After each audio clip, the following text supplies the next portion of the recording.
SKOL Vikings, let's win this game. Vikings fans, buckle up for a rapid-fire rundown of the last few minutes of updates. Minnesota pulled out a gritty road win, but the scare came fast when the young leader, J.J. McCarthy, left banged up. And a massive piece of the offense showed up again, reminding everyone in purple and gold who runs this thing. Unfortunately, a veteran up front took another serious hit, and the outlook is not great. And behind the scenes, there are reports about 2 targets Minnesota has in its sights to join the team. Who are they? But before we dive into all of it, stick with me for a quick second. Hit subscribe, it is free, and it helps keep this Vikings community rolling every single day. Smash the like button too. That tells YouTube to push this video to more people, and it helps you catch the next one. And I want you in this conversation. Drop your take in the comments because your opinion really matters. Look at this one, a 16-13 win over the Giants, the 3rd straight against an NFC East opponent, and still your heart will not let you celebrate in peace, because the real story has a name, J.J. McCarthy. The kid started the game with some legit throws, way livelier than the box score is going to suggest. Right away, he fired a laser to Jordan Addison in the end zone with pressure right in his face, and Addison dropped it. It hurts to say, but he dropped it. You could feel the whole crowd grinding their teeth, and it was not just that. There was a ball that hit hands, popped up, and turned into an interception, the kind of thing that makes anyone in purple and gold lose their mind.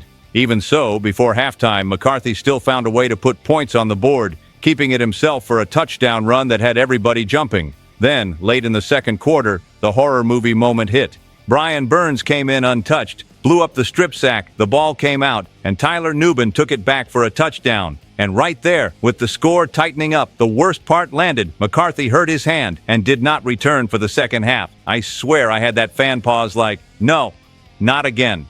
That kind of moment changes the whole vibe of the team. In comes Max Brosmer, and I will be fair. He did not try to be a hero. He did the basics, steered a field goal drive that ended up being the difference, and he completed 7 of 9 passes, short and safe.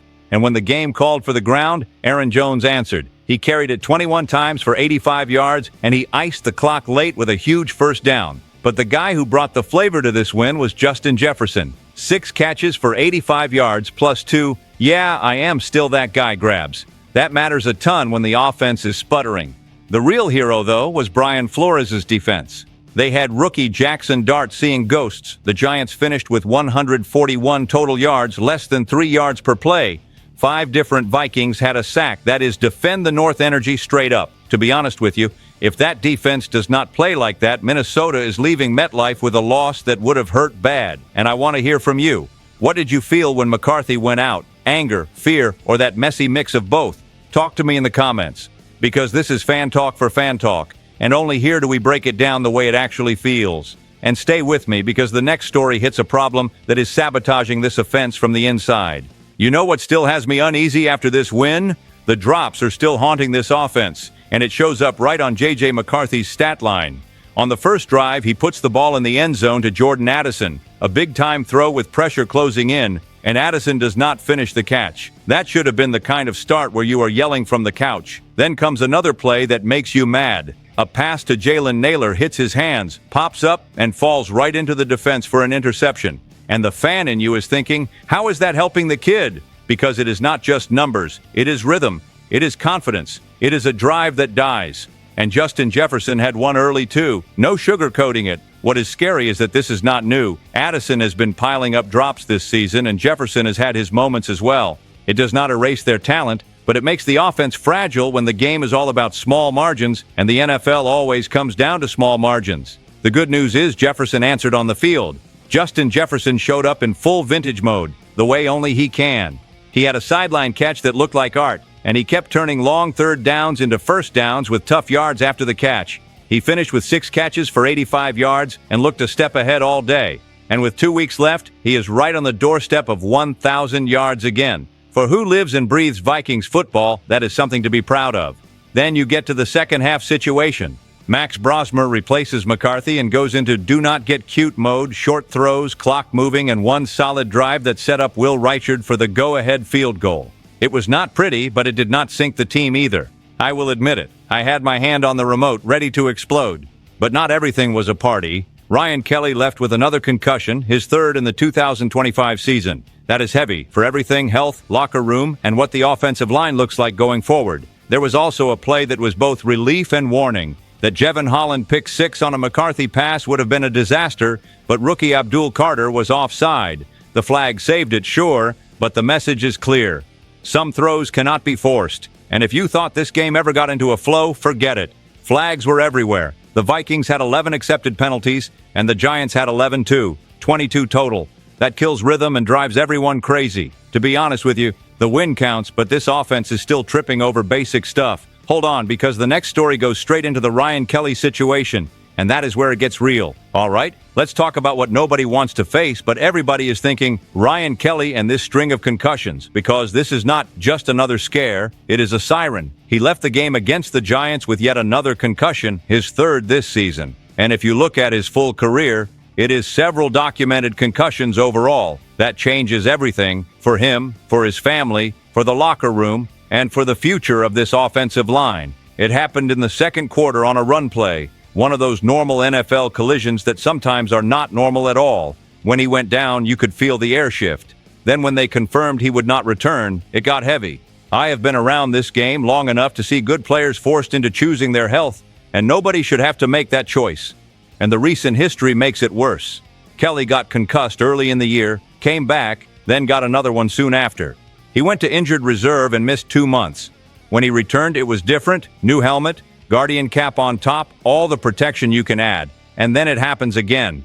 It makes you think about what comes next, because it is not only that he misses games, it is the real risk of him not being able to stay on the field. And for a center, continuity is everything. Communication, protections, adjustments, he is the heartbeat of the line. The front office brought Ryan Kelly in to fix a long-running problem, and when he is healthy, he plays well.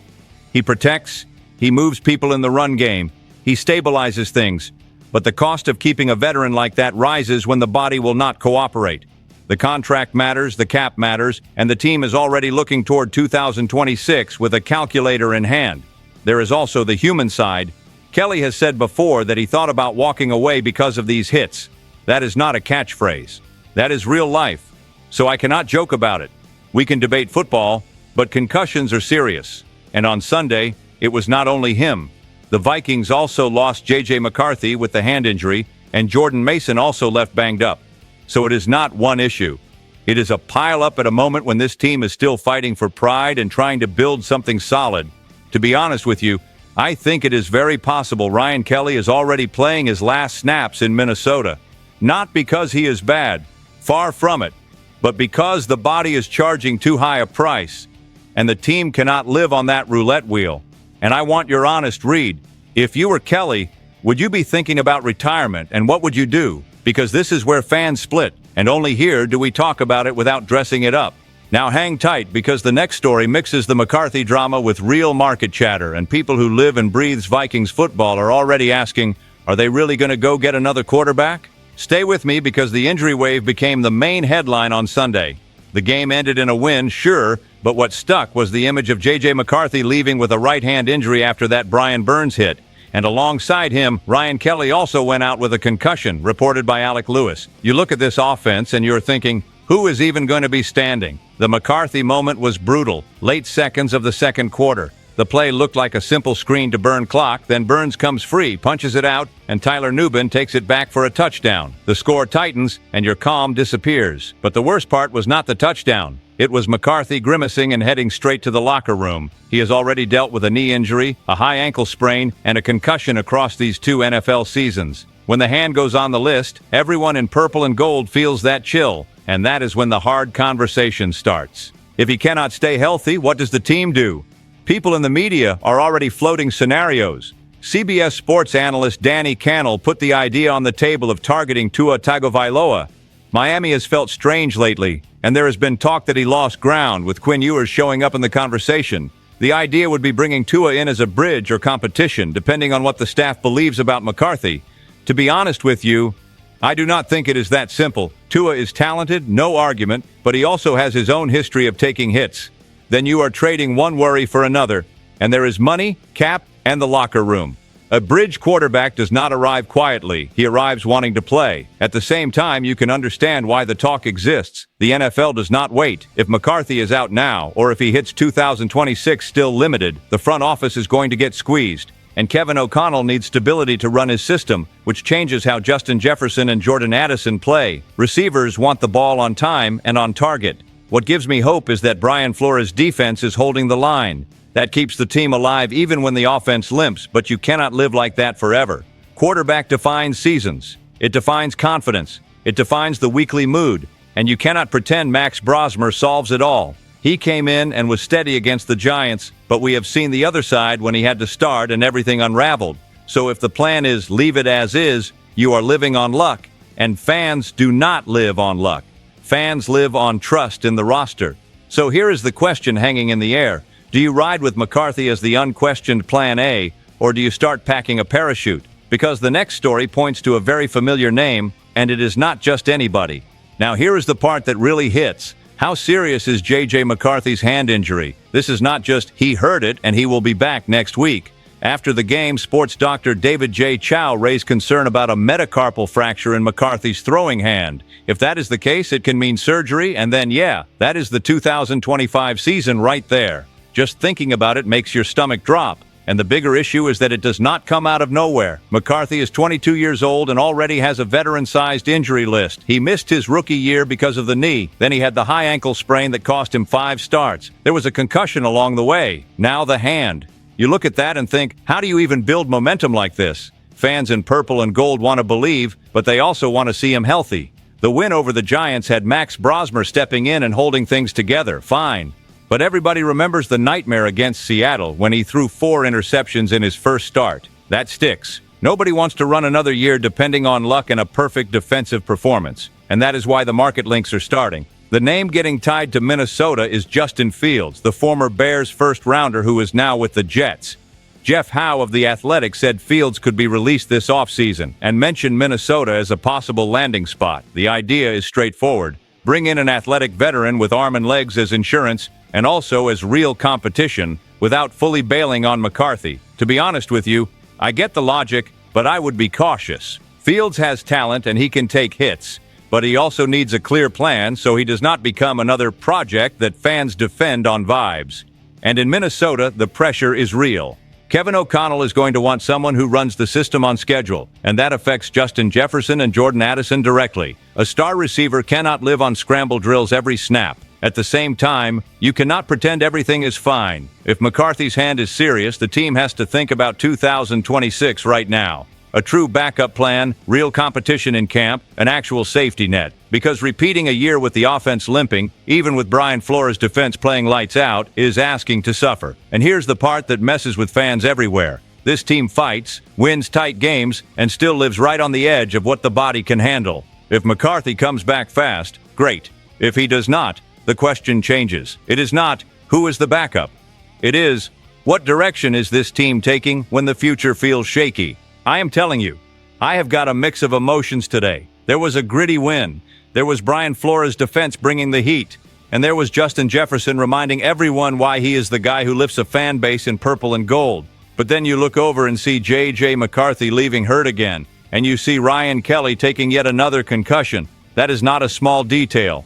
That is the kind of thing that can change the direction of a season and even reshape a roster. And in the middle of all that, you have the market chatter. Names like Tua Tagovailoa getting discussed and Justin Fields being linked to the team. Not because anyone wants a soap opera, but because reality is forcing Minnesota to think about insurance, competition, and a real plan B. And I'm going to say it. The way this is headed, Minnesota is going to have to make a bold decision about the most important position in the sport, even if nobody wanted to do it right now. Drop your take right now, because this space belongs to everyone who lives and breathes Vikings football. Do you ride with McCarthy without hesitation, or are you already calling for a veteran to protect this team? Stay tuned. SKOL Vikings, let's go!